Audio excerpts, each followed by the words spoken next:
Good morning, good afternoon, or good evening, depending on where you are.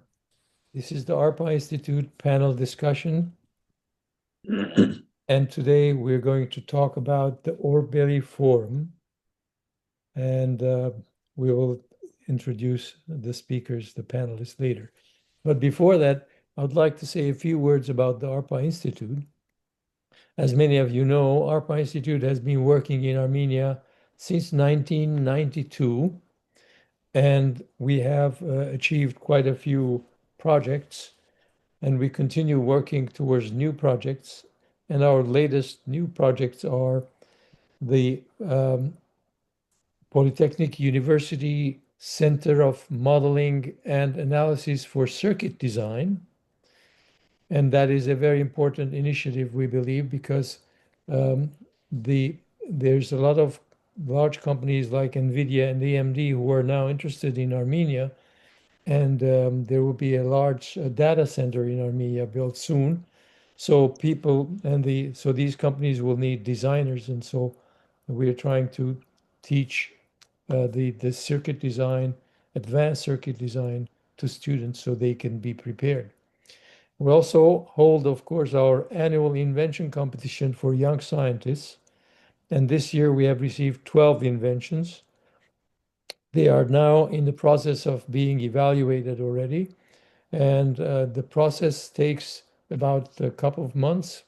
The experts evaluate it, and then they select one single winner. The single winner takes $10,000 award. And the reason is we would like to for them to continue their research and help them to even make it into a product if possible. And of course, also we have built the first class 1000 clean room in Armenia, which is functional. And also we have worked with the Molecular Biology Institute, the Chemical Physics Institute, Physical Chemistry Institute, and many, many others. And also, of course, we work with the Yerevan State University as well as the Polytechnic University. Of course, our dealings are always through the government, and because we have to coordinate with the government every activity that we organize and establish. So, but we only mainly deal with young scientists in Armenia because we feel that they are the ones who are going to be the future contributors for the advancements of science, technology, innovation, healthcare, and all the other fields. So our board is composed of experts from various fields, and we try to provide as much as possible guidance and advice, and also create new initiatives to advance, as I said, science, technology, healthcare, and many other areas. So um, today's topic, the panel is on reflections on the Orbeli Forum, a new path forward for Armenia and the Caucasus. And the panelists today are David Akopyan, Hrair Balian, Scott Fisher, and Mikhail Yarnuzian. And the moderator is Hrair Cabayan. So Hriar is a expert in many areas, but he has been working in the Pentagon for quite a while, and so he's going to moderate the panel today. Hriar, the floor is yours. Well, thank you very much, Agop, and thank you for all those who are participating. This is going to be an exciting session on the Orbeli Forum, and maybe like me, many of you maybe it's your first exposure to the forum. It took place back in Yerevan, 4 and 5 November. We have, as Hagop mentioned, 4 very great participants who, by the way, attended the forum.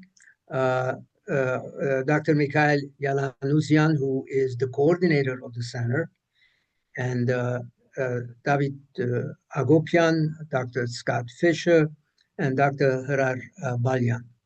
Let me go through with you. Oh, by the way, let me mention that this is going to be recorded, and you can make it. It'll be made available by the ARPA Institute, and you can send it to other friends and colleagues who were unable to join in.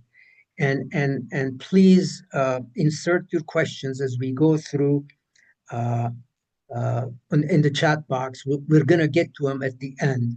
So I'm hoping we keep the discussion 60 minutes, and then 30 minutes for questions. Now, let me briefly tell you what the agenda is like before I turn it over to Mikhail. So Dr.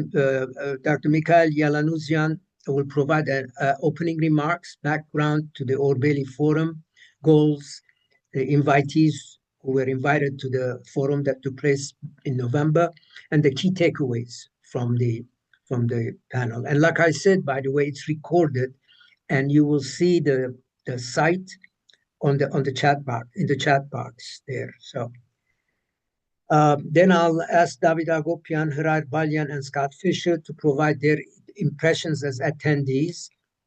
And then we'll go, as third item will be Dr. Scott Fisher, who actually attended the whole session, and he made a presentation. So he's going to go through over his presentation, and then we'll go back to all the panelists, and I'll ask him to elaborate on the way forward regarding the South Caucasus and how regional geopolitics is taking shape within the broad scope of themes raised during the forum. So we're going to stay focused on what the insights that the forum has provided, and that's going to be the main, like I said, the main focus. And then I'll turn over to Dr. Mikhail Yalanuzian to make closing remarks at the end. Hopefully this will be 60 minutes, this whole thing, and then we're going to open it up for audience questions at the end. So again, please keep inserting your questions in the chat box. Okay, so let's start over with Dr. Mikhail Yalanuzian. Mikhail, please provide some opening remarks, background on the Orbeli Forum, goals, invitees, and key takeaways. Keep in mind that, like me, many in the audience, this is their first exposure to the forum. So over to you, Mikhail. Thank you very much. First of all, I would like to say a great thank you for this opportunity, for this discussion. We appreciate very much your interest about our forum, about our what we do, and this is very important for us to explain what the Orbeli Center is doing now, what the Orbeli Center did, and what we are going to do in a close future. We very much for us very important the feedback also from different sides, to see the opinions, the different suggestions also from the United States. So Orbeli Forum is and this wasn't the first forum we organized in Armenia. Every year, 1 or 2 times, we invited. We are trying to invite different experts from different countries. We have a very wide cooperation with experts from Georgia, from China, from India, from Russian analytical centers, think tanks. I can briefly bring some examples. For last year, we had a big conference with our Iranian partners. We have invited them to Armenia, and it took place in Cabayan region for 2 days, the conference. Before that, the beginning of last year, we had a large, again, conference with Iranian, Indian, and Georgian, and also Russian experts discussing we were discussing the regional issues, the new developments. And this forum, and also we had a lot of other events. We are trying to make it annually forum, and we think that Orbeli Forum will be kind of event which will take place every year. So this forum anyway has some some new approaches, because also the situation has been changed in the region, in the world, and we had a lot of new topics for discussions, the new situation. And we have invited about 47 experts from 16 countries, and this from some countries. It was the first time that we had experts in Armenia. We can say that from China, from Kazakhstan, from Uzbekistan, from Azerbaijan, I guess that from United Arabian Emirates, we had experts first time. So representatives from different analytical centers. And in this part, it was, and also from United States, because the first one was very far, as I told before our meeting in the beginning of 2019. The main topic, mostly our forums, is about the regional developments, but this one was wider, and it engulfs a lot of topics connected broader region. We had we were focused on in infrastructural and economic topics, because there are a lot of new developments in the region, and broader than the region. I mean the initiatives of Armenian government, the Crossroad of Peace, and the according to the pre-signed document in Washington in August 8 of 2025, it was the TRIP project, Trump route for international peace and prosperity. And we also mentioned during this period before the conference that there are quite a big interest from the different countries about this project, TRIP project, and Crossroad of Peace. So this was the these were the main topics of the conference. Of course, we discussed a lot of questions, but this was the core of the conference, and I can say that the main part of discussions, the speeches, questions, and suggestions, ideas were about these infrastructural projects. In the beginning of the conference, the first special guest for first day was the Prime Minister of Republic of Armenia, and Prime Minister Pashinyan represents the latest developments about the TRIP corridor, TRIP route, what we have at this moment. The next day, for second day, the special guest before the conference was the Minister of Foreign Affairs of Armenia, and he explains and presents most part of he explained the main directions of Armenia's foreign policy, what we have changed during these years, what is the situation, and he answered. It was more than 1 hour, about hour and a half, and he answered to a lot of questions about the Armenian foreign policy developments. So in this part, conference was something new in comparing with our other conferences. And also we had the last panel, we had the media discussion. It was, in spite of it was the last discussion and people were quite tired, but it was very active. Very interesting discussion about the media generally in the world, what tendencies do we have. And Mr. Scott Fisher was one of the panelists of that discussion. In that part, we had representatives from Germany, we had representative from the India, and the people pointed the main threats and issues that we have in the world greatly we have about the media. So this is briefly, very shortly about the Orbeli Forum, and the another interesting and part was that we have representatives from Azerbaijan. Two experts were in our forum. It was the first time that the Azerbaijani experts participated in such a forum. Before that, there was a meeting visit, but that's not connected to our center. Some Azerbaijani experts were here, and after the forum, also some Armenian experts traveled to Azerbaijan and had the meetings there. It was a civil society meeting, but for us, it was first time that Azerbaijani experts participated in our forum.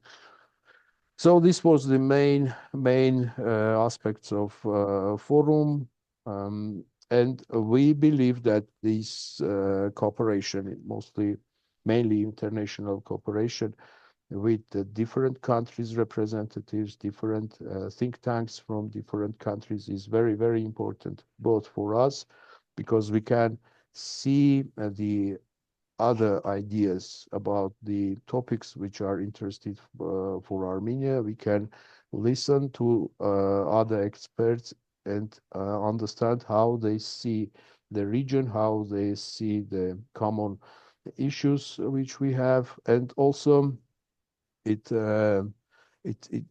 very, very useful for learning a lot of new things, and also to bring our messages, to share our approaches in a regional and broadly international issues in this very unstable world where we live right now.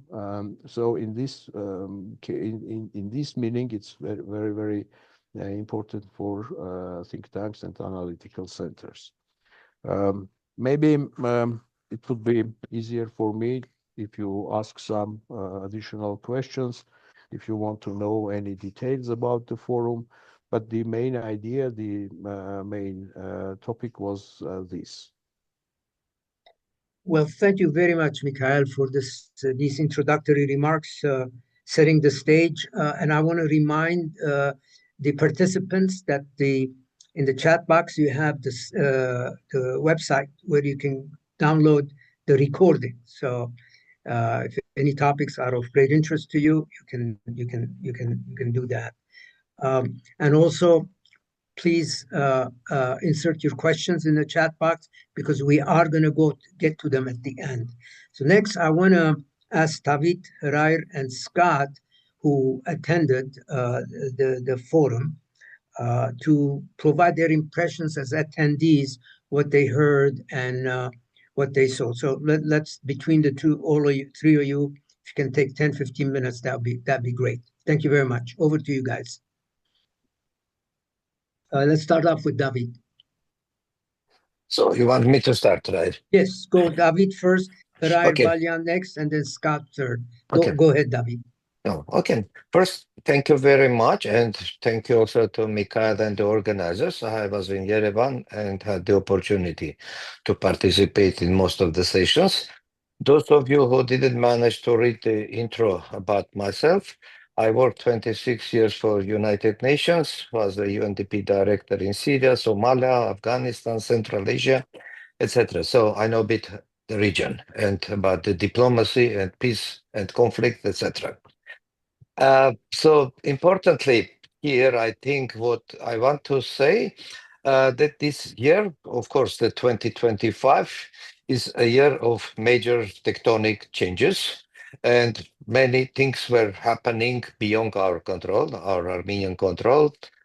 I mean, Trump's second presidency, the lawless world, let me put this way, and type of might makes right, and Hobatian, some of the analysts are calling Hobatian state, etc. And there were rounds and rounds of discussions, different conferences, and I think for me it started in April.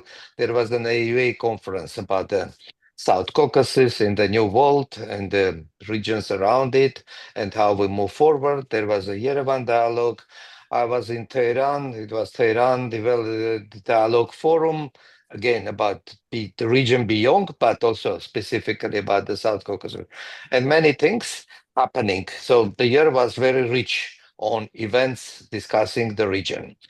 But the region was more from I guess mostly it was about the risks associated with the changes and with tectonic moves happening in and around Russia-Ukraine war, the Gaza and Israel and many other things, Iran, etc. And then it comes, of course, the August 8th, Trump intervention and the meeting summit in Washington, and things start changing. Of course, it is, to me, the way I see it, it is from lawless world, it is moving to the world with new laws. Not always that we like those laws, but these are the new laws. And it is, the approach was about the carrot and stick. And eventually it seems to be the only conflict where it is working. And personally, I was not expecting that much, but it is happening. And for me, the Orbeli Forum became the first watershed where these things were discussed with very practical granulation. So Armenia and Azerbaijan, I have been in few forums before when the talks were happening. It was not much talk between Armenians and Azerbaijanis, but Armenians were talking their rights and Azerbaijanis were talking their rights. And mostly when they were talking, it was oriented. Armenians were proud coming back to their home country saying, we put down Azeris, and Azeris probably were going back saying, we put down Azeris. It was, I call it monologue in two different tracks. First time for me in this forum, it was a dialogue, a real dialogue where Azeris were part of very constructive, interesting discussion about many things. And this is for me also important that peace, we talk about peace, but peace when it was not reinforcement from economic incentive perspective was very hard to move on it. And here, and with TRIP, and this is a Trump intervention and separate package of carrots for both sides, it becomes very practical movement. And Orbeli Forum, the way it was organized, so let me put a bit more granulation. It was South Caucasus, and South Caucasus has its own many nuances because it has Armenia, Azerbaijan, and all this discussion from politics of relations, peace-related discussion, but also the economy, mutual interdependency, and possible win-wins in this arrangement. And then we have Georgia, which comes on top of it, and Georgia comes with its own complication because if we take the transit discussion, Georgia and Armenia are in competing positions, and how to make it not win-lose, but a win-win. This is still a complex, challenging discussion, which much more need to happen on this. And then we have South Caucasus and Central Asia, South Caucasus and Gulf and Middle East, South Caucasus and Europe, South Caucasus and the bigger world, United States, etc. So this region, sub-region, and many other regions, what they gain from the peace and economic sort of interaction between Armenia and Azerbaijan. And it was interesting, starting from India, Iran, Central Asia, what they expect and what the benefit they are going to get out of this. I think this was also very good, let's say, to me, positive discussion happening there. And last, probably, but not least, to me, I like especially the foreign minister's talk. And foreign minister talk, to me, it had two aspects. One was the peace, and peace combined with economic incentives, and which I think seems to be working so far, of course, with many risks around. But second and most important is diversification of Armenian foreign policy. And frankly, in my many UN years, I have seen many Armenian diplomats. I've seen also Azeris, I have seen Turks, etc. And it's hard to say that I have ever been sort of impressed, let me put in a modest way, by Armenian diplomacy before, because it was like simple sort of Armenian ambassador or whoever comes to represent Armenia. They are always part of the Russian circle, few others, and never part of, let's say, global sort of discussions happening around many issues in the countries I've been, let's say, doing my UN work. And this diversification, going out, talking to the Gulf, talking to Middle East, talking to Central Asia, talking to Latin America, etc. I very proactively engage in talking.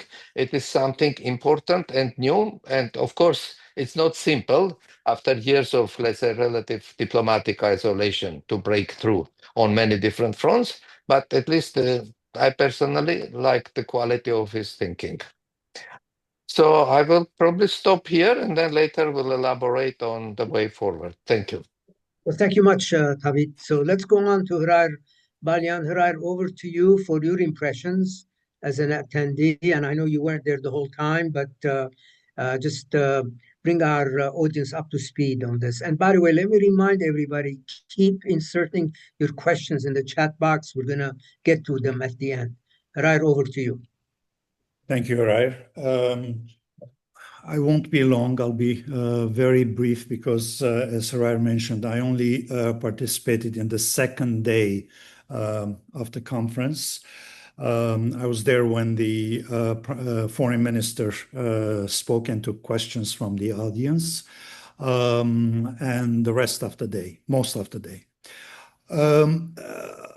It would not be for me fair to express views on the overall conference, but what I saw, I thought was impressive, very well organized. Unlike many other conferences that I've attended in Armenia, this one was very well organized. It was impressive.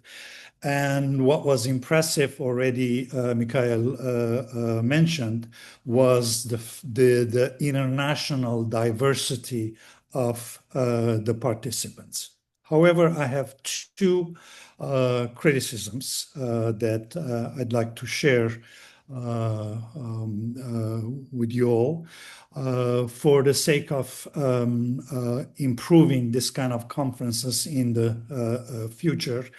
And the beneficiary would be the organizer as well as the audience from those improvements. One, I was a bit surprised to see the unidimensional expression of views from the Armenian side during the conference. What I mean by that is that we heard only the positive side of the story, at least during the day I attended. There were lots of positive things to discuss, but there are also downsides that, in my view, were ignored by the Armenian participants. Many of the, if not all of the Armenian participants were either government representatives, pro-government experts, and non-governmental organization representatives.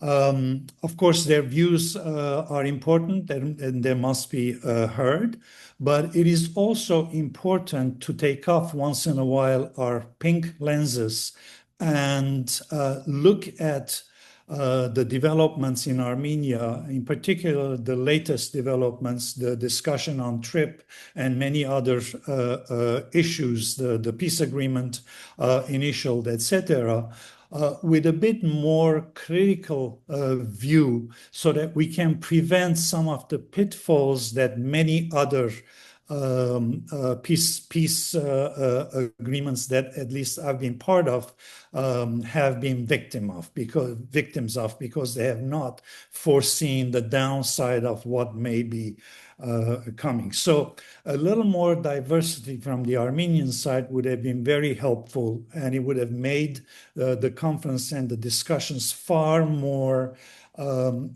richer, shall we say. The second point I'd like to make is on the Azerbaijani side. Obviously, we understand, we know the reasons. The Azerbaijani representatives coming from Azerbaijan were all government side representatives. In other words, they were really not only just government, their opinions matched the government opinions, but there were gongos, what we call gongos, government non-governmental organizations, government organized non-governmental organizations. I think a diversity from that side as well may have been a bit useful. And there are non-gongo representatives from Azerbaijan who happen to be all in their diaspora in Europe, US, and other places. And perhaps a little effort the next time would pay off if some of those representatives are also represented in this kind of meetings. I'll stop there. I have more to say on TRIP and the general regional developments later under the next agenda item when I get the floor. Thank you. Well, Hriar, thank you very much for your comments. Much appreciated. Let's move on to Scott now. Scott, I know you're going to go over your brief, but please at this point provide us with your impressions. All right. Thank you, Hrair. And thank you to the ARPA Institute for arranging this, and thank you to the Orbeli Forum for putting it together and for inviting me to the forum. So I just want to give, in this part, and I'll be brief, I just want to give a little bit of a flavor of the forum. And so I chose this picture. You can, there's a link in the chat. You can go and look at the videos and watch it for yourself. But I wanted to use this picture from this particular forum on regionalization of South Caucasus to kind of highlight and give that flavor. So here in the middle, you can see a gentleman from Russia. He's affiliated with the Russian government, with the Russian Ministry of Foreign Affairs, specifically training of diplomats is what his role is. To our left, as we're looking at the picture, is a gentleman from Georgia, again, affiliated with, I guess in this case, a think tank related to the Georgian government.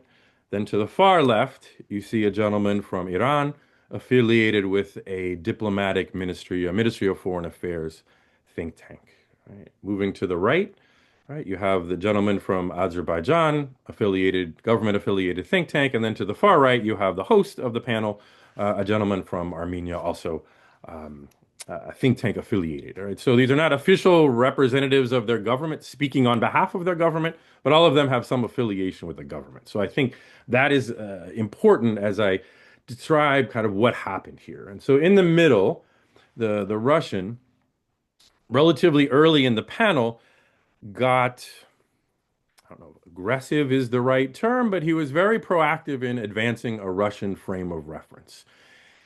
Advancing the idea that Georgia, Azerbaijan, and Armenia are following a potentially dangerous path. They're not listening to Russia. Russia is the regional hegemon. Russia is the largest power in the region. Russia has a long history of a relationship with these countries, and they abandon Russia. They leave Russia behind at their own risk. And he was very forthright in advancing this pro-Russia narrative. But what happened next was what was interesting to me.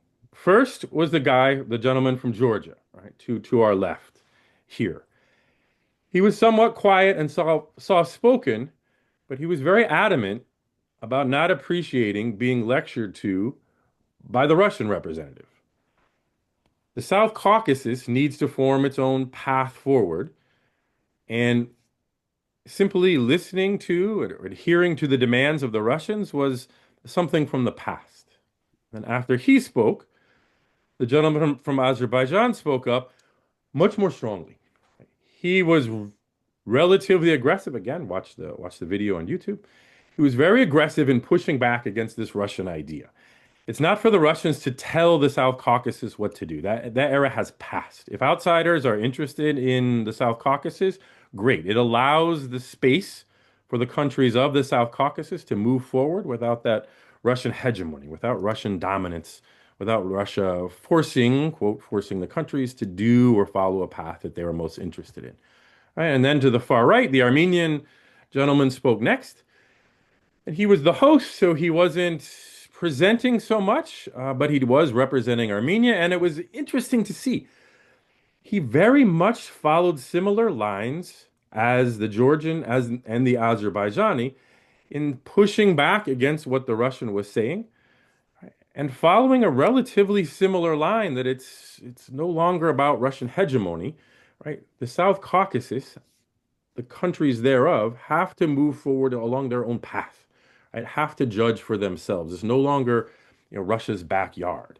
All right, and then as it unfolded, that was the general conversation for this particular forum, was the Russian pushing a very pro-Russian take and Russian hegemony over the region, right? And the other three countries of the South Caucasus pushing back, and then the Iranian off to the side, being somewhat quiet and somewhat silent. And for me, I thought that was not only a flavor of the forum, but also, and we'll get into the future here in a little bit, an interesting path, not the path, but a path on how things could move forward. You could see it literally forming organically in real time, a possible narrative, a possible reasons, bullet points, if you will, right, for how Georgia, Azerbaijan, and Armenia could work together, right, to move forward, right, without Russian hegemony. And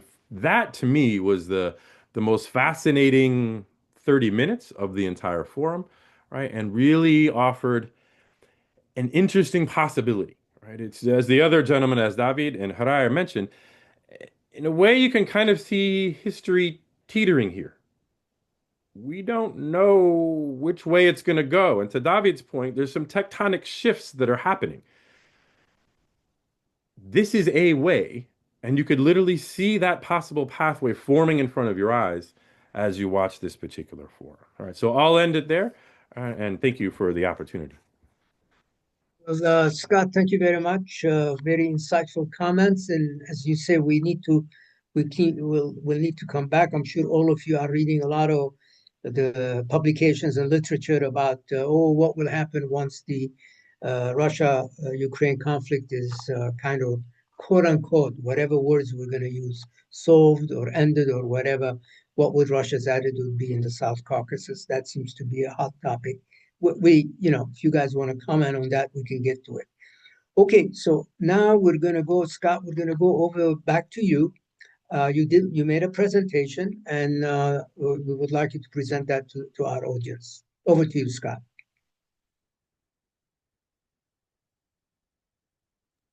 Thank you very much. And so I'll just briefly touch on the presentation, and the presentation is really centered around this. It's centered around these questions, right? We know, right?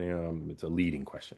Are there outside state or non-state actors operating in the cyber and information environments of Armenia, Azerbaijan, and Georgia right now, right? Is that occurring literally as we're speaking? And obviously the answer is yes.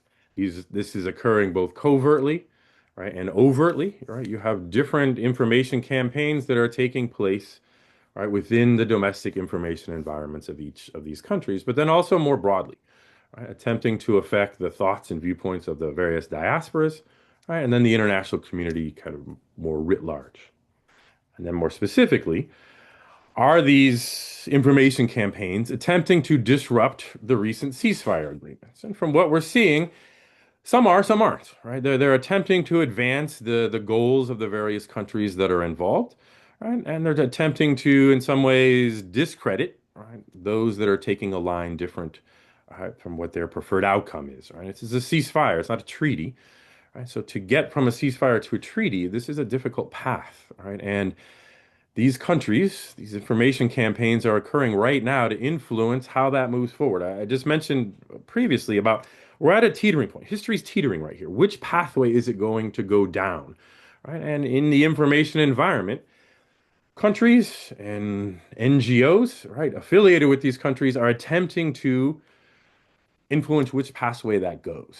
Right? And so everyone is, I'm going to guess, familiar with the concept of peacekeepers, successful or unsuccessful, especially in the Armenia-Azerbaijan case.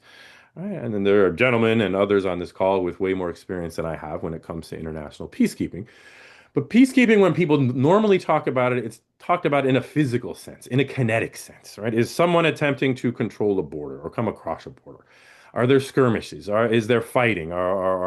Is there gunfire being exchanged? Is there a buildup of troops, of forces on one side versus the other? What is happening in the physical world? That is very valuable. That is very important for peacekeeping. But what is often overlooked is the answer to my questions here is what's happening in the information environment. What's happening as these various groups attempt to influence domestic audiences, international audience, and in this case, the diasporan audiences. And so my question, and then the presentation, was about the idea of information peacekeepers. It could be a UN mandate, it could be a regional mandate, it could be a supranational mandate of various countries and NGOs, think tanks, academic organizations, or whatever, that would be involved in monitoring the information environment, seeing what's occurring in the Armenian environment, in Armenian, in Russian, in English. Who is attempting to affect that environment? What are they attempting to say? How are they targeting various groups within, I'm just going to use Armenia as the example. How are they attempting to affect different groups, right, within Armenia to support or not to support the ceasefire? To support or not support the ceasefire becoming a peace treaty, the Trump road down in the south of the country. What is being said about that? That's important. And if a government says it, if Armenia says, hey, Russia is attempting to affect our information environment, or the Azerbaijanis are attempting to affect it, that is one level of statement. That is one level of power behind that statement. But if an international group, if the UN is monitoring those information environments, the subset of the Armenian information environment, Russian, Armenian, English, etc., and the UN says, hey, Russia is doing this, or the Azerbaijanis are doing this, or the Iranians, or whomever, are attempting to influence Iran. Here are the people doing it. Here's how they're doing it. Here's the narratives. Here's who they're targeting. That carries much more weight. There's much more power behind that. It's the concept of naming and shaming. There's a normative value to that. Normative values are not always, as we've seen, and we see in the news every day, are not always powerful enough to achieve results, right? But they can achieve results. And so by having the concept, and then the concept become a reality, again, whether under the UN or others, of monitoring the information environment of the various countries, the various parties to the ceasefire, to then say, hey, whether it's a slap on the hand, a naming and shaming, something more drastic, you are attempting to cause harm. Here's how you're doing it. That has value and that has weight. So that was the presentation that I gave at the forum, and hopefully there was some value and some interest in that. Right? And happy to entertain any questions moving forward. Thanks again. Well, thank you, Scott. We'll come back. I'm sure the audience members will have questions about your presentation. We'll come back to those. And by the way, I keep reminding you, please, I see the questions coming in, some very interesting questions. Please get them. And I want to remind the audience that ARPA did fund an effort by a team at the Ohio State University to develop an AI tool called ARMA to monitor the information space that's now available. Yep, Scott is very familiar with it. People are using it, so it's been given to the Armenian government. So if you're interested in that as an organization, please reach out to Hagop, and he will make the arrangements for you to get briefed. Okay, so now we're coming to the fourth item on our agenda. I'm going to go back to the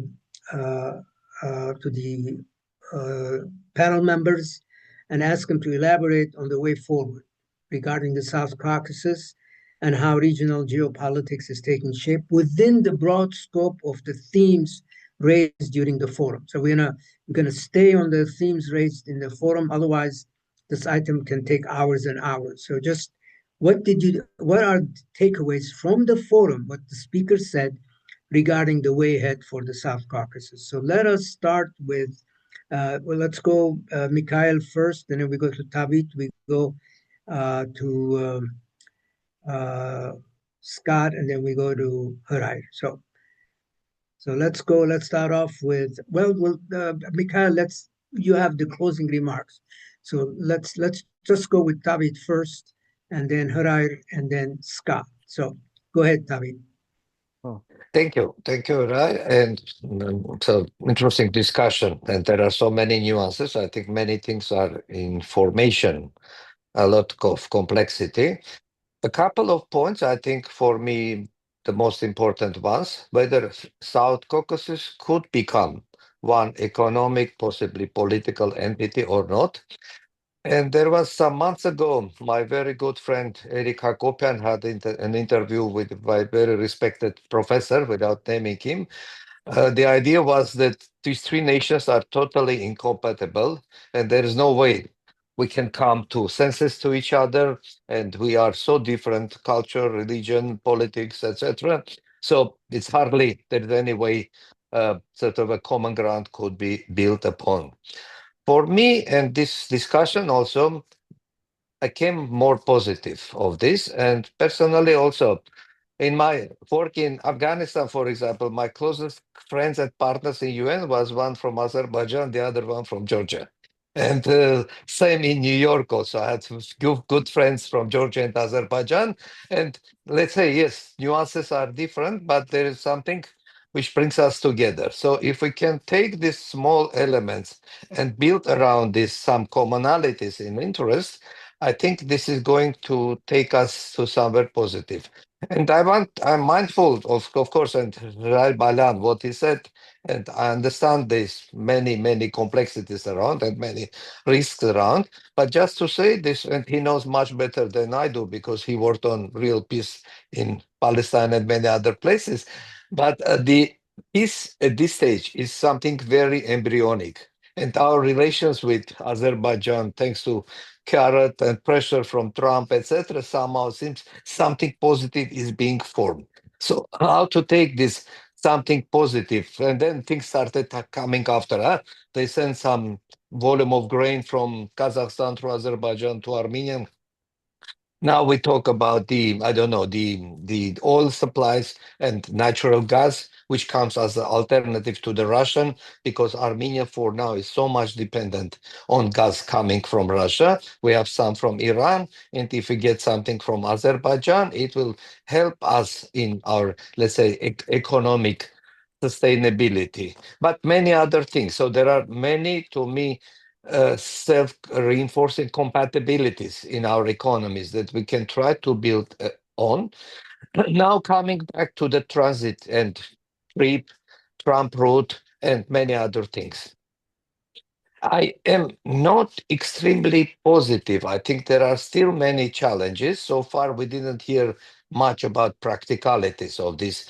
Who is going to invest, how much, whether there is any feasibility ongoing or not. So far, I haven't seen the feasibility study or efforts to do the feasibility study. So the total estimate I heard, it is about 360 million for the railroad. Whether more is being happening that the road for the trucks and the gas pipeline, any discussion on this. All these things so far have not been quantified, have not been assessed, and the devil, as always, is in details. And to me, this like Aliyev's commitment to peace probably has time horizon, which comes to Trump's, let's say, time as a president, the maximum, but at least 2-3 years, he's willing to engage and he's willing to see whether the peace can give more him than possibly the military gains he can, because he exercises and he still has a military superiority over Armenian armed forces. And the next 2-3 years is very important, of course, to try to correct to the extent possible the military disbalance also, but also build and reinforce the peace.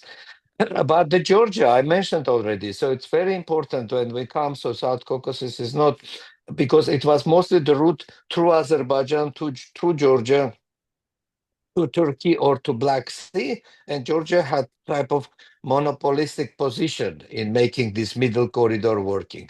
Now there is going to be another route through Armenia, and possibly, and I guess this is one of the reasons why Georgia started asking very high prices to transit oil to Armenia. And it is about making sure that Georgian doesn't see us as competitor, but that we as a region, as a South Caucasus, we become a main transit route for, which is like a route middle corridor, which is, let's say, competing probably with the southern through war motions, through Suez Canal, and the Russian. Both of them have their own nuances, have their own challenges, and also Iran, the route through Iran, Central Asia, Iran, or Central Asia to Russia. So the route, of course, what we are talking so far is few million tons for now going through Georgia. We talk about trip which potentially can absorb up to 15 million tons, but again, this is something to be seen, first to be quantified, and then after to be implemented.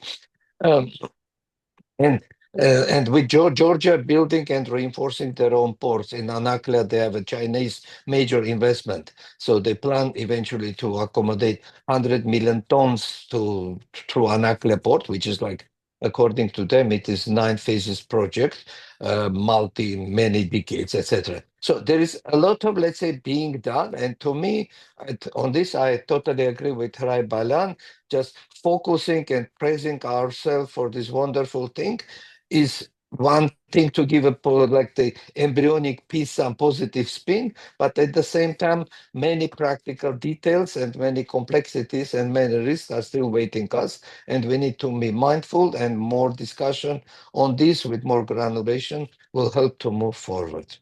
I will stop here. Thank you. Okay, over to you, and then we'll go to Scott.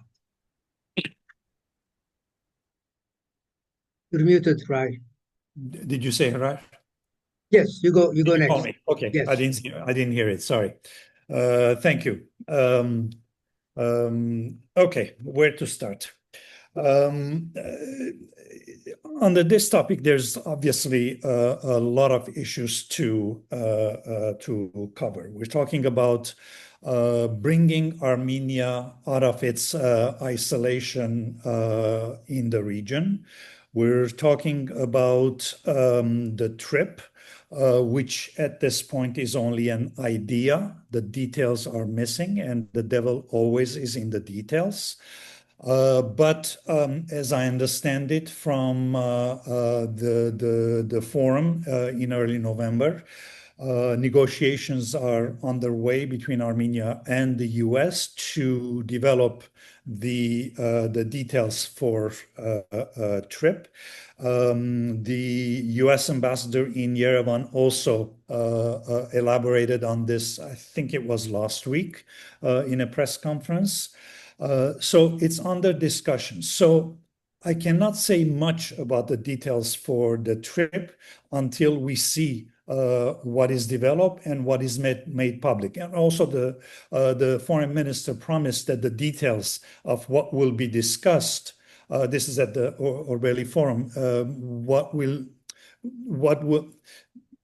what it would be agreed will be made public on the trip details. Remains to be seen. I look forward to seeing the details, and then we'll have opinions on that. However, there's one thing that we need to keep in mind, and that is not dependent on, at least initially, not dependent on Armenia or the regional countries. And that is a concern that comes from the recently, just last week, released U.S. National Security Strategy document. Among many issues that should be of concern to all of us in that document, one really stood out for me, and one that I think eventually, potentially, could have an impact on the region, including an impact on the trip. What I'm talking about, the announcement in the strategy that the US will revive the post-World War II spheres of influence, the spheres of influence that existed during the Cold War, the heat of the Cold War. That's fine and dandy. We have concern about it. There are lots of concern about that. However, I wonder where the US's, the Western sphere of influence ends. The strategy paper talks about the sphere of influence in the Americas, also Europe. Where does Europe end? Is TRIP part of the sphere of influence that the US has declared now? And if so, what does it mean for us? There's a corollary also to the US's sphere of influence, reviving the sphere of influence. We're talking about the Monroe Doctrine a la Trump at this point. What does it mean then for the region? Does it mean that if US's sphere of influence stops somewhere on the borders of Europe and the Americas, does it mean that Russia also has the right and will be tolerated to impose its own sphere of influence? And if so, where does Russia's sphere of influence start and end? Does it end with the borders of the former Soviet Union, which obviously then would include the South Caucasus in it? What happens when Russia, when the war with Ukraine, between Russia and Ukraine ends and Russia imposes its sphere of influence? How does it impact Armenia, Georgia, and Azerbaijan, the South Caucasus? Does the TRIP become an instrument of the American sphere of influence? There are discussions in Washington already that one of the purposes, aims of the TRIP is to keep Russia and Iran out of the region. So the TRIP and Armenia, by consequence, will become a bone of contention between two spheres of influence. We're not even talking about now about the Chinese sphere of influence, because I'm certain they will also claim a sphere of influence. Will the TRIP become a bone of contention between the American and the Russian bone of contention? Between the two countries' spheres of influence, and therefore a bone of contention? And what impact would that have on Armenia? Is Armenia capable of dealing with this? I think these are questions that we should be posing ourselves. And is it possible, if we look constructively, is it possible to turn TRIP into a sphere of collaboration and cooperation between the two spheres? Is that possible? Is it possible to think in that direction? Are we capable of thinking in that direction and not falling into one or the other's sphere of influence and become an instrument of that influence? These are, I think, issues that we need to take into consideration. Earlier, Scott talked about the information peacekeeper. I think that's a very, very interesting idea that came out at the Orbeli forum, and Scott presented that. I think in particular, when the region becomes a bone of contention, some will say it is already bone of contention between the two spheres, both sides, special services, will be trying to influence political actors, in the case of TRIP in Armenia and Azerbaijan. They will try to influence the political actors. And are we ready to address this constructively? Or are we going to fall into the trap of falling into one sphere or the other's lap as an instrument? These are things to think about. In particular, this information warfare that in a sense, has already started in Armenia. We see signs of it already. We need to deal with it. There's lots of issues about the trip and the other agreements signed on August 8 in Washington that we can talk about from a perspective of conflict resolution. It is one thing to talk about, it is one thing for two states to sign a piece of paper, and something completely different for two peoples to start absorbing the necessities of developing peaceful relations between the two peoples. And we really need to think about the relationship now and the demands being put under the peace agreement that was initialed on Armenia, what those relations and demands are doing to Armenia's dignity, to Armenia's self-respect,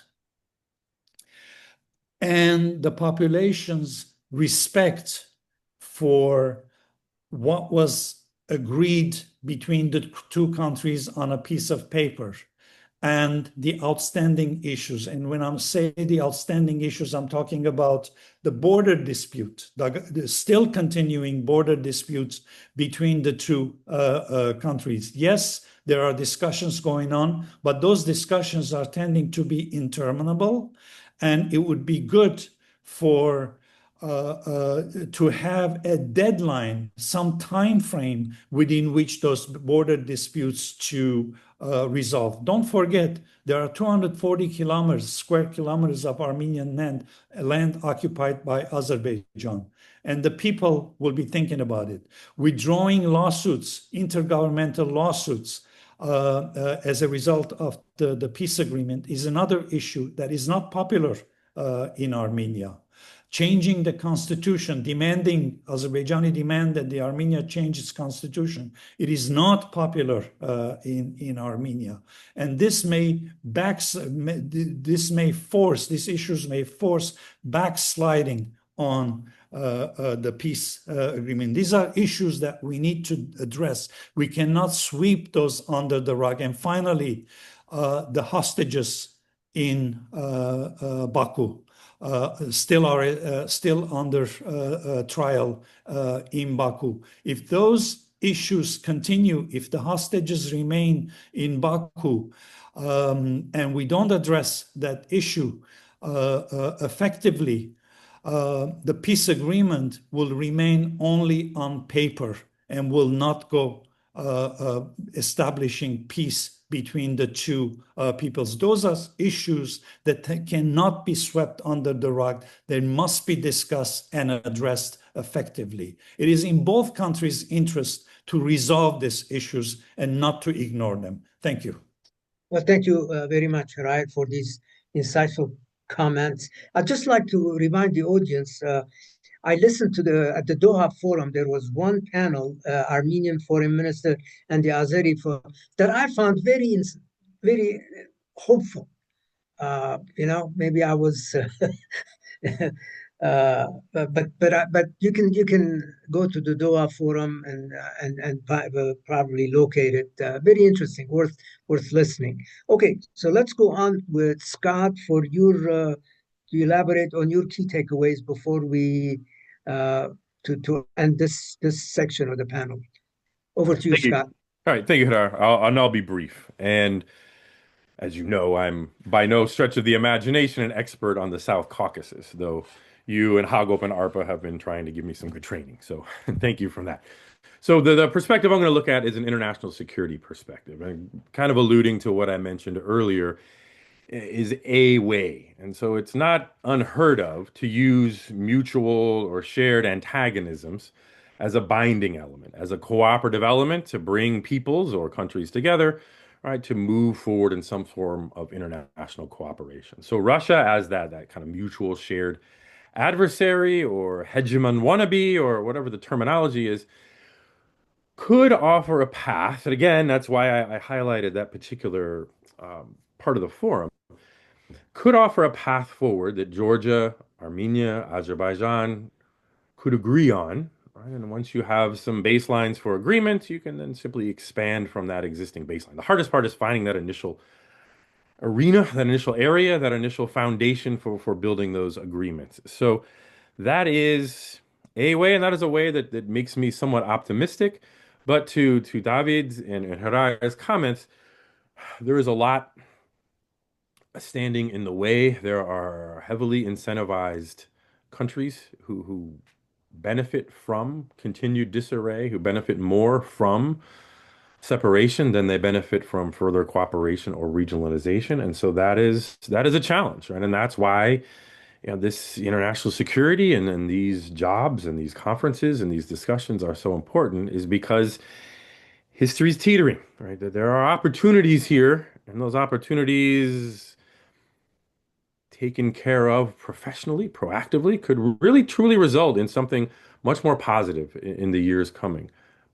But just as easily, and perhaps even more easily, could go back to something darker. So I'll end on that, and I look forward to any questions. Thank you. Well, thank you, Scott. Mikhail, over to you. And by the way, just let me remind the audience, please keep typing in your, inserting your questions in the chat box, because we're going to get to them. Okay, Mikhail, over to you to make some closing remarks. First of all, thank you. Thank you very much for all the remarks, notions, cautions, and ideas about both in organizational part of our conference and the content and the discussion topics. We will take it into the account, and we'll try in the future to make some corrections. I hope also that you do not think that I can answer to all of these geopolitical and big questions for this couple of minutes, but I'll try to say some thoughts, ideas about that, which is connected, tightly connected to our conference. Of course, there is a big skepticism about all these projects. There is a big skepticism about the regional cooperation, I mean Armenia, Azerbaijan, and Georgia, especially when we don't have very vivid and very strong success stories in our history, in our past. And we, as I mentioned in the end of our conference, it was a very short resume. Of course, we know that, we understand what differences have these Caucasian three republics. There is a competition, there is a lot of other things, economical competition, different cultural and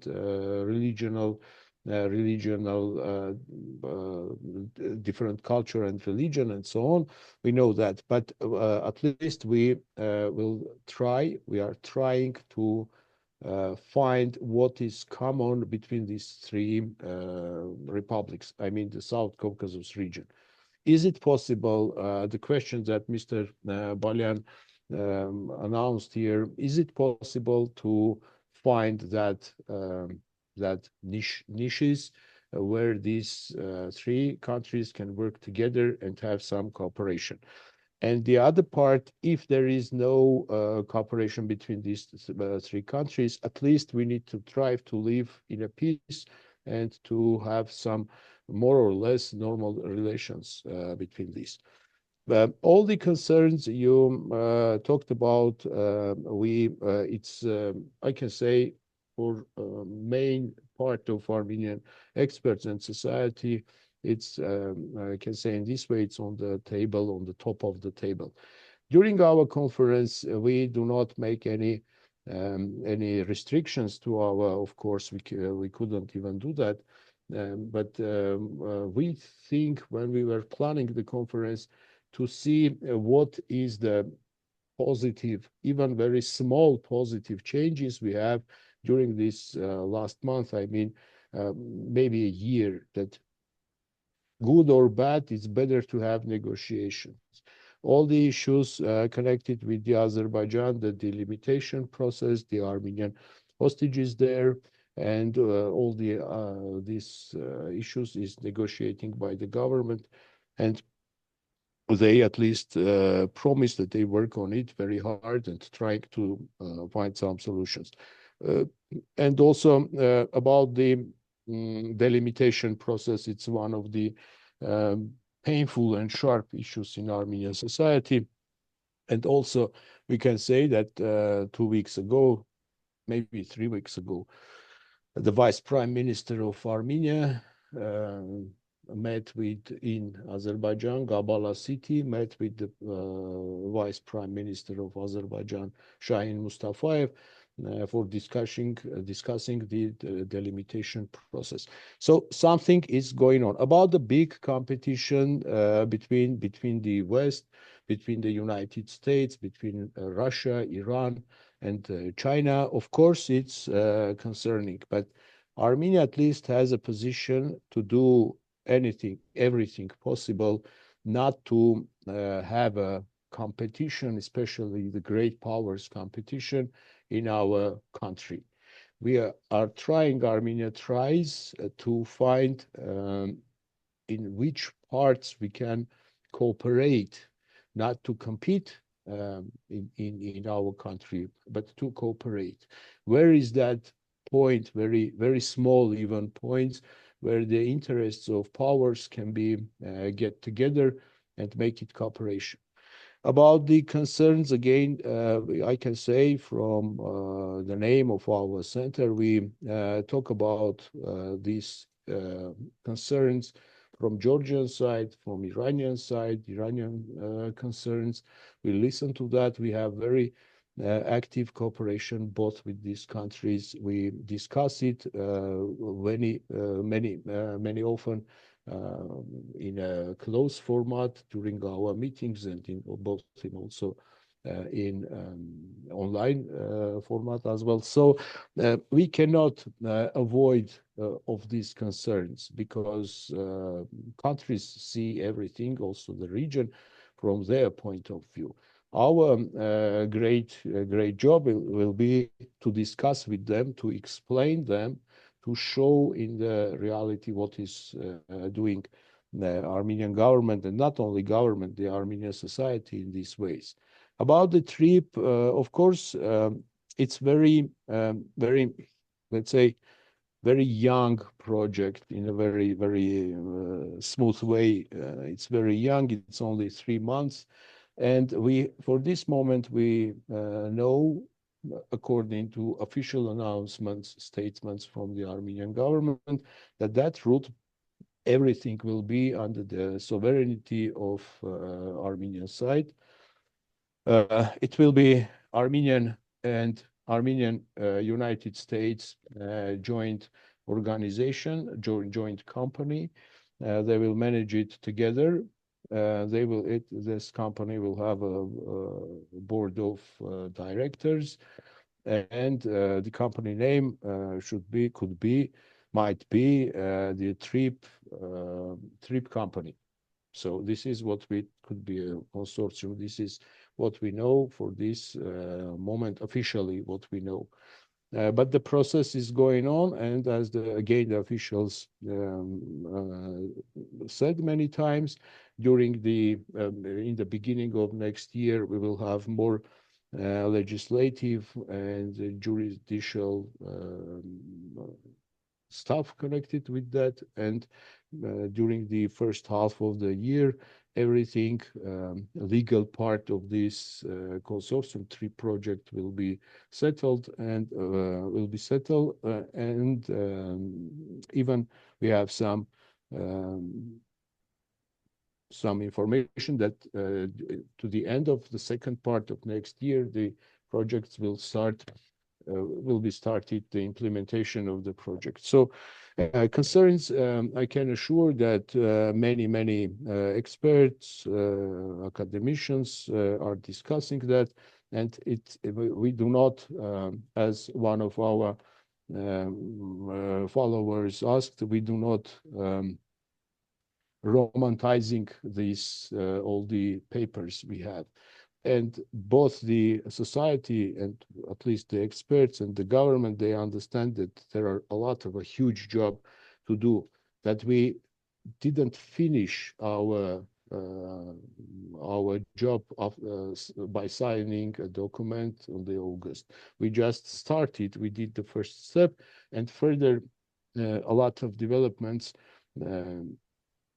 depends on how active and how professional we can deal with that. Can we fail?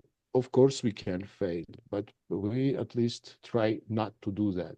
We need to work. And the concept of the conference was based on these approaches, to try to show that we can try at least to find what we can do together in the region, how we can cooperate the region, South Caucasus, with the other regions. One of the panels was named the cooperation between the regions, work with the Persian Gulf region, work with the Central Asia, because there are a lot of interests.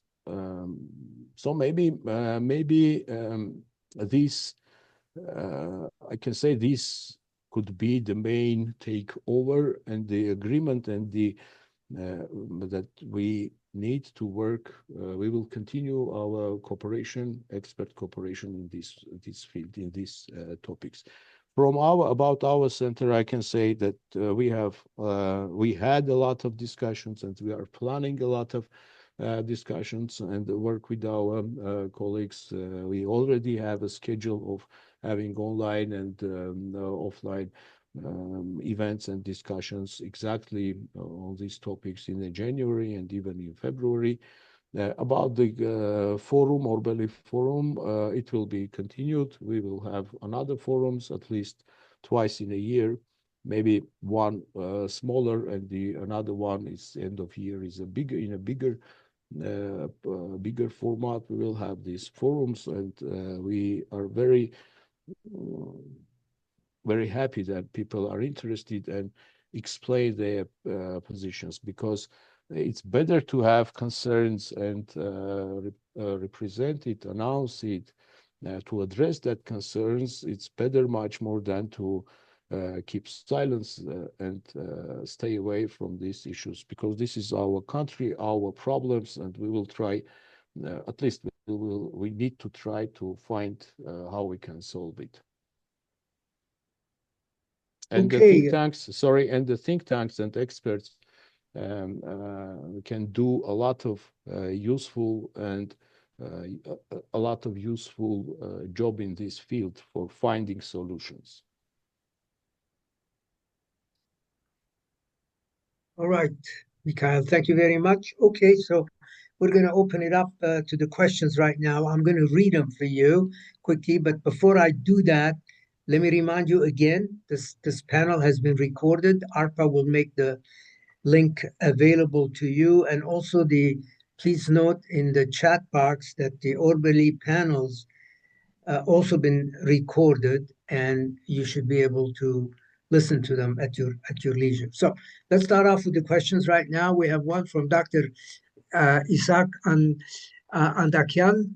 Let me read it very quickly. In light of Dr. David's mention of Republic of Armenia Foreign Minister's speech about diversification of foreign policy, and in what Dr. Fisher said about the Russian representatives lecturing about Russia's hegemony, what is the way forward to Armenia in light of the tug-of-war game in terms of Russia versus USA, and what is the implication of such discussions to Artsakh? Some of this was dealt with, but David, Scott, Hriar, you may want to, and Mikhail, you may want to address that quickly. Who would like to take that on? David? Okay, let me try, and probably will try to cover it from broader perspective. I think, and also what Hrair said before about the type of US new national security doctrine, and back to, let's say, I think to almost Monroe doctrine of 19th century, but let's see how does it come true. For me, and about dividing the world by the spheres of interest, and whether the Russia will be back to control the territory of the Soviet Union and so on. So first, for me, the point is the history doesn't work backwards, and there's no way things can go back to 1990. And I think things are moving to a different direction. And for example, the Turkey, and this is important fact, Turkey, which was a peripheral NATO country in 1980s, with probably 20% of GDP of the Soviet Union, now it's almost 80% of Russian GDP and rising. So Turkey is there and big, and it's going to be even bigger at some point. I think they will catch with Russia by the weight economic and the population weight also. And this is a factor. Russia itself, whether if they finish the war in Ukraine, they will turn to South Caucasus, there is a high probability. But one of the reasons to me why Aliyev, and this is not just the downing of the Azeri plain by Russians, why Aliyev turned from Russia to United States and eventually came to Washington, was Aliyev also wanted to keep relative independence. So in this struggle to get from the Russian sphere of interest, Armenia is no more alone. We're more with Azerbaijan on this. Georgia is less, and they are starting to calibrate and balance, I think, how they relate to Russia and the rest of the world. And here there is also an important dimension, what I said about the diversification, and there's another also question. Armenia effort with diversification does not mean moving away from Russia and going pivoting to the West only. It is much more complex process and trying to keep some relative solid and reasonable balance. With Russia, with Iran, European integration process, we're moving with a totally different approach than like Moldova or Ukraine moved, carefully balancing what we can gain and what we can lose. And I think there is sort of momentum on this, but a very careful momentum. And the last but not least about maybe peace, because I think I will not come back to about the peace. There are a lot of discussion about our relations with Azerbaijan and how we should. So this is peace in infancy. It's just a very, very sensitive, very careful process which we need to undertake. There are a lot of emotions. On Armenian side, we all know and understand. I'm reading the Azerbaijani side, and they also have their own emotions. After these 35 years of war, they have their own losses, they have their own grievances, they have their own pain also in this process. And my approach is we better focus on those things which are solvable and we can step by step move forward. And as I said, we got a window of 2-3 years of relative peace opportunity. If we capitalize and build some win-win relations with Azerbaijan, maybe later we'll be able to address the more difficult questions as well. If we don't, and then frankly, by first few months of the year, I was expecting a major war to erupt and Azerbaijan taken by force Sunik and Mehri corridor, etc. It didn't happen, and we got this window now. So we're much better off now than we were the first months of the 2025. But then again, many risks still are ahead, and many sort of calculated, calibrated, and careful ways to move forward. Thank you. Okay, perfect. Thank you, Tariq. So let's move on. There's a question from Al Asayan, and he's asking, what are the possibilities of creating a civilian peace and reconciliation forum between the two nations as a counter to the one-sided militarist narrative favored by Aliyev and his regime? Who would like to take that on?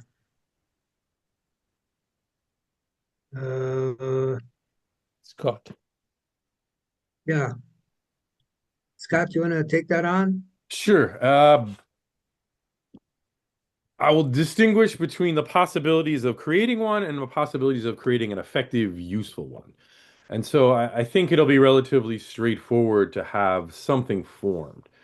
But whether or not it has any actual effect or any realistic effect is going to depend on some of the things that David was just talking about. Like there's a larger political question at the very highest levels of Armenia, Azerbaijan, Georgia, the U.S., Russia, etc.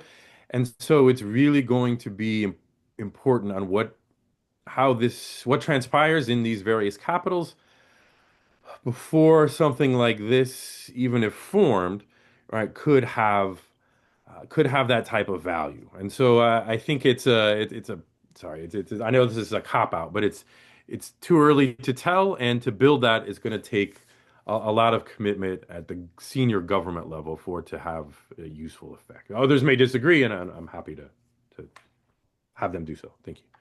Well, thank you, Scott. Al has another question, and he's saying he's asking another question: is relative strength and diversification of the respective countries' economic growth and its impact on the balance of power over the next few years / decades. David, do you want to take that on? Sure, with pleasure. And I wrote recently an article about this.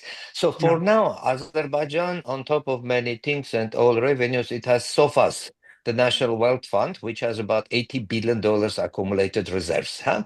At the same time, Armenia GDP per capita for this year is almost $9,000. Azerbaijan is 7,200, I think. But the projections are in 15 years, Armenia GDP, and this is the World Bank, some special economic research unit figures, not Armenian figures. Armenia GDP may reach 24,000 per capita. Azerbaijan will be around 12,000 because depleting oil reserves and many other things. So longer term, time works for us, but we need to survive and reach that point. So that's why my point also, not to shoot all the sort of bullets now, and start gradually building our economic capacity, like we are going to have next year, the AI factory in Armenia.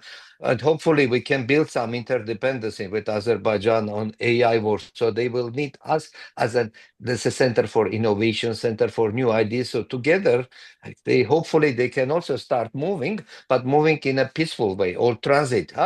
If they need us to have the volumes of transit. So we together can do things together. So my point is, from one side, we're competing, and it is good news that our GDP per capita growing much faster. But from the other side, we don't need to let them stay in their economic misery, because if they get there, they will probably try to use the military means. We need to work also with them to have the interdependency and win-wins as much as possible. Perfect. I think we've passed the 90-minute thing. I want to give an opportunity to the panelists, if they take 1 minute at the end, some closing remarks, and then we'll turn it over to Hagop. Mikhail, any closing remarks from you? Very, very quick.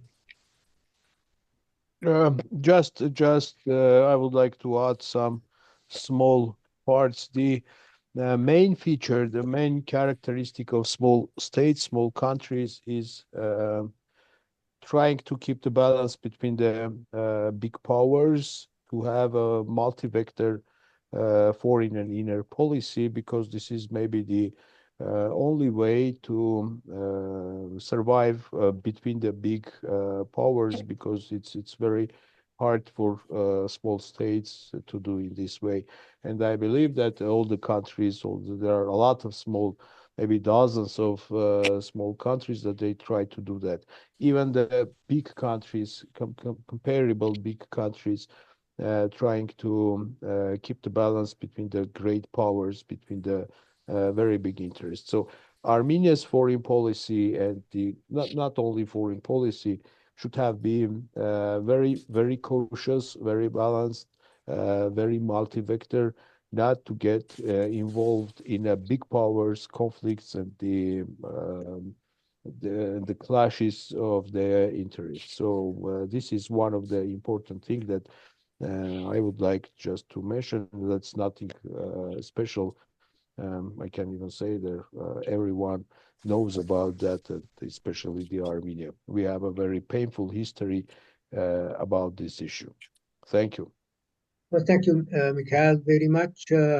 Let me just say that this session has been recorded, and Hagop will be mailing it to everyone on the district list, so you should all be getting it. And then again, please, the Orbeli link is there. It's been posted. You can basically spend a couple of days listening to it. I'm going to do that, by the way, while I'm exercising. So Perfect. Hagop, over to you if you have any closing remarks. Well, thank you very much for this very interesting and balanced discussion, I would say. Especially the expertise that the people, the panelists had is very important for such a discussion. And thank you all for joining us and listening to the discussions all the way to the end. And also, as you know, ARPA Institute works only through donations from people who are attending these panel discussions and those who think that our work is important for Armenia. So if you think that these are good things that ARPA is doing, please donate as much as you can so that we can do more in Armenia.